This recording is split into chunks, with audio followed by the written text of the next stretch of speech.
Shalom la famille, je vous salue dans le beau, merveilleux, précieux et glorieux nom de notre Seigneur et Sauveur Jésus-Christ de Nazareth.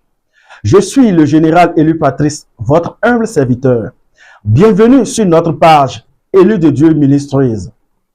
Le but de notre ministère est d'enseigner, d'édifier et d'éveiller les vrais élus de Dieu, afin pour qu'ils puissent accomplir leur glorieuse destinée. Vous allez me demander, mais qui sont ces élus de Dieu? Ce que nous allons voir dans le livre de Matthieu 22 au verset 14, qui dit, « Car il y a beaucoup d'appelés, mais très peu d'élus. Mais j'ai poussé ma curiosité et j'ai demandé au Saint-Esprit, pourquoi tous ceux qui sont appelés ne sont-ils pas tous des élus de Dieu? » Nous allons voir la réponse dans le livre de Matthieu 10, le verset 38 qui dit, « Celui qui ne porte pas sa croix et ne me suit pas n'est pas digne de moi. » Ce qui voudra dire, celui qui ne porte pas sa croix et ne me suit pas n'est pas mon disciple. Autrement dit, on peut dire, celui qui ne porte pas sa croix et ne me suit pas n'est pas mon élu. Soit on peut dire, celui qui ne porte pas sa croix et ne me suit pas marche dans la désobéissance vis-à-vis de Dieu. Ce qui signifie que Dieu n'approuve pas la marche de celui-là qui marche dans la désobéissance vis-à-vis de lui. Alors que Dieu aime tous ses enfants. Dieu ne veut pas la mort du pécheur, mais il veut que le pécheur se répande. Et nous allons constater que beaucoup de chrétiens ne veulent pas véritablement porter chacun sa croix.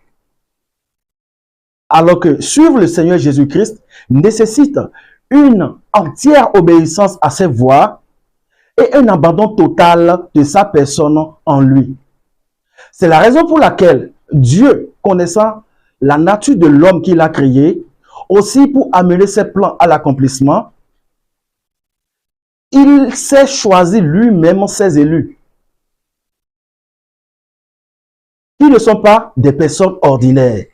Et comprenez que les élus de Dieu ne sont pas des gens ordinaires. Les élus de Dieu ne sont pas des personnes ordinaires. C'est des gens que Dieu a choisis lui-même, qu'il a mis à part pour accomplir une glorieuse destinée.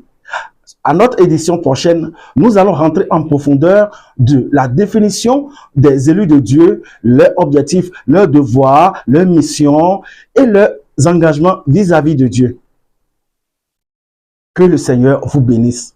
Et si l'enseignement vous a plu, je vous prie de partager avec vos frères et sœurs ou bien de partager avec quelqu'un que vous connaissez qu'il est dans le besoin. Il faut le faire. Et cela sera votre contribution à l'expansion de l'évangile. Demeurez richement bénis. Shalom. Je vous prie également de vous abonner massivement à notre page et d'appuyer sur la cloche de notification pour ne rien rater de nos enseignements. Que le Seigneur vous bénisse. Demeurez richement bénis. Shalom. Ta destinée, il n'y a personne pour l'accomplir. Il n'y a que toi. Toi, pour l'accomplir. Alors.